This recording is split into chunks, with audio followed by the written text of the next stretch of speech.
सच्चिदानंद सद्गुरु साईनाथ महाराज की जय। ओम साई राम। मित्रों, आज का व्लॉग आप सभी हमारे साईं परिवार के लिए विशेष लाभकारी और कल्याणकारी है, क्योंकि आज के व्लॉग में हम अपने साईं परिवार के लिए जीतिया व्रत या जीवित पुत्रिका व्रत का एक बहुत ही विशेष उपाय लेकर के आए हैं, जिसके माध्यम से आपके घर परिवार के पुत्र पुत्रियों की दीर्घायु, उनके भाग्य में वृद्धि और घर परिवार की जो निरंतर आर्थिक स्थिति में दिक्कत आ रही है वह सब समाप्त होगी।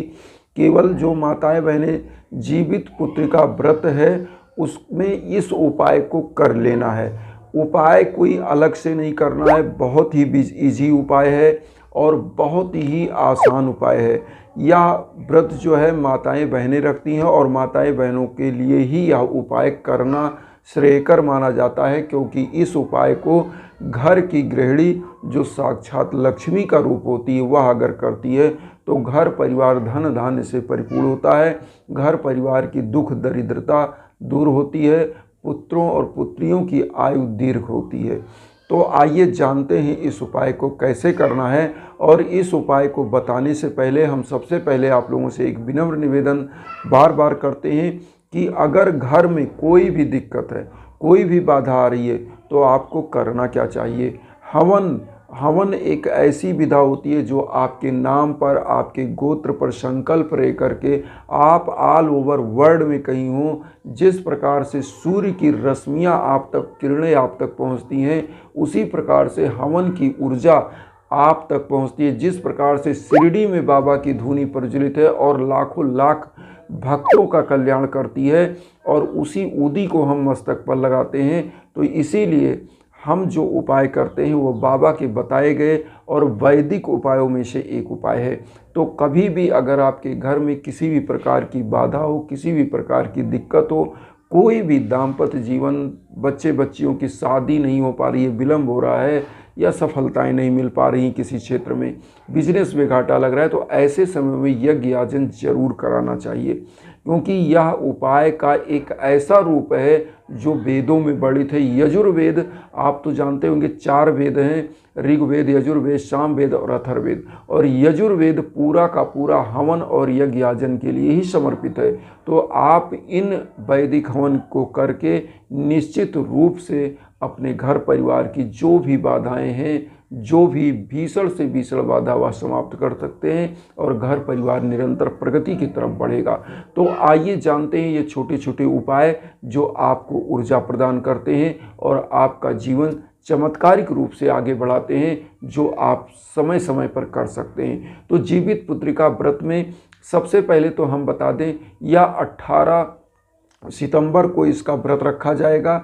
और इसमें जो व्रत स्टार्ट होता है वह नहाए खाए का एक प्रक्रिया होता है, वहाँ से स्टार्ट होता है। तो 17 सितंबर को माताएं बहनें नहाए खाए वाला प्रक्रिया करती हैं, फिर 18 सितंबर को व्रत, और सप्तमी से यह स्टार्ट होता है। और नवमी को क्या होता है, अष्टमी को व्रत होता है। 18 सितंबर को अब की बार पड़ रहा है, तो इसमें निर्जला व्रत होता है, क्योंकि पहले दिन माताएं बहनें सुबह एकदम नहा धोकर, खाकर, स्वच्छ वस्त्र धारण करके और पूरा दिन निर्जला व्रत रहना होता है। और इसमें जीमूत वाहन की जो है कथा पढ़ी जाती है, और इसमें कुसा से जो है चील और सियार का जो है वह एक मूर्ति बनाई जाती है। और वैसे तो गाय के गोबर से भी चील और सियार की मूर्ति बनाई जाती है, चंदन लगाया जाता है पूजा करने के बाद विधि विधान से, और उसके बाद गरीबों दीन दुखियों के लिए दान दक्षिणा किया जाता है। तो यह उपाय होता है पूजा में। लेकिन आपके लिए जो उपाय करना है वह कैसे करना है, जो आपके घर परिवार की दुख दरिद्रता और निर्धनता दूर करेगी। आपको मैं बताऊं, आपको लेना है एक नारियल, जैसा कि हम आपको यह कलश दिखा रहे हैं, सेम ऐसे एक लोटा जल लेना है, आम का पल्लो तोड़ लेना है, और इसी लोटे के जल में डाल करके ऊपर से नारियल, और नारियल में 7 बार सूती धागा लपेट देना है, और लपेट करके उसी जल के ऊपर, उस कलश के ऊपर रख देना है। और इसको वहाँ पर जीमूत वाहन की जो मूर्ति बनाएंगे गोबर की और चील की, वहाँ पर स्थापित करें और भगवान का ध्यान करके। और इसमें आपको करना क्या है, जो कथा आपकी है यह जीमूत वाहन की, उस कथा को पढ़िए, और कथा को पढ़ने के बाद अगले दिन जिस दिन आप व्रत का पारण करोगे, मतलब नवमी तिथि में इसको करना है। पूरे का इसका जल जो लोटे का रहेगा ये आम के पल्लों से पूरे घर में छिड़किए और जो जल बचे उसके तुलसी के पौधे में या पीपल के वृक्ष में या बरगद के वृक्ष में इसको डाल दें। आपके घर परिवार की दुख दरिद्रता क्षण में दूर होगी। और एक चीज़ और बताएं, जो नारियल आपने 7 बार सूती धागा लपेट के रखा है, इस नारियल को क्या करिएगा, किसी भी बहते हुए जल में या कामना करते हुए कि प्रभु हमारे घर परिवार में जो भी दुख दरिद्रता निर्धनता है, जो परिवार हैं, जो बच्चे हैं जिनको रोग दोष कलेश विकार घेरे, या जिन बच्चों को सफलता नहीं मिल पा रही है, जो आपके घर परिवार के बच्चे हैं जिनकी शादियां विलंब से हो रही हैं, योग्य होते हुए जो असफल हो रहे हैं, जिनको बिजनेस में घाटा लग रहा है, माताएं बहनें क्या करें, अपने पुत्र के लिए इस चीज़ को करके किसी बहते जल में नवमी तिथि को इसको प्रवाहित कर दें।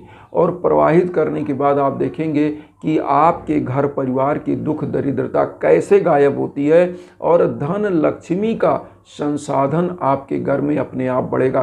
क्योंकि जो नारियल होता है या क्या होता है, श्रीफल इसको बोलते हैं, साक्षात लक्ष्मी का रूप होता है। और यह नारियल आपने देखा होगा हर घरों में कलश में स्थापित ही किया जाता है, क्योंकि इसमें क्या होता है, दुख दरिद्रता को जो इसके अंदर जल होता है नारियल के अंदर, वह सोख लेता है और आपके घर परिवार की दुख दरिद्रता बाधाएं सोखने के बाद यह क्या करता है, उन बाधाओं को समाप्त कर देता है। और उसके बाद इस नारियल को जब आप किसी बहते जल में प्रवाहित करते हैं, जितनी दूर ये बह के जाता है उतनी ही दूर आपसे आपके घर परिवार का संकट, आपके घर परिवार की दुख दरिद्रता अपने आप चली जाती है और घर परिवार निरंतर वृद्धि और विकास करता है।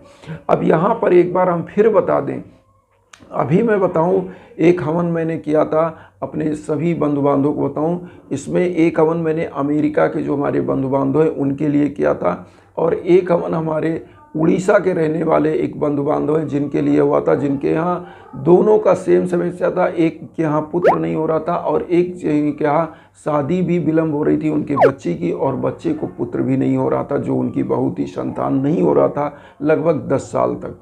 और शादी के 10 साल बाद जब संतान नहीं होती है या पुत्र पुत्रियां जब बड़े हो रहे हैं संतान नहीं होती है, तो क्या होता है कि आदमी विचलित हो जाता है, परिवार एकदम निराश रहता है। दवा कराने के बाद तो दुआ जरूर कराना चाहिए, क्योंकि देखिए जब दुआ लगती है तब दवा काम करती है। इसीलिए मैं कहता हूँ हवन की जो मैं उपाय बताता हूँ, हवन क्या है, वैदिक हवन होता है। आपके नाम गोत्र पर संकल्प लेकर आपके पुत्र पुत्रियों का नाम, उसमें पूरे परिवार का नाम आप देना चाहते हो, पूरे परिवार के नाम पर संकल्प होकर के और इसमें जाप होकर के हवन होगा। 2 हवन मैं करता हूँ और 2 हवन जड़ी बूटियों से होता है।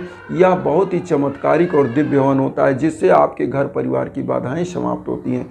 तो वसुधैव कुटुंबकम की जो भावना हम लेकर चल रहे हैं उसमें आप सभी लोग अपना आशीर्वाद चैनल को सब्सक्राइब करके दीजिए और उन साईं भक्तों तक वीडियो को जरूर शेयर करिए जो किन्हीं कारणों से कष्ट में दुख में, इसी भावना के साथ ओम साईं राम।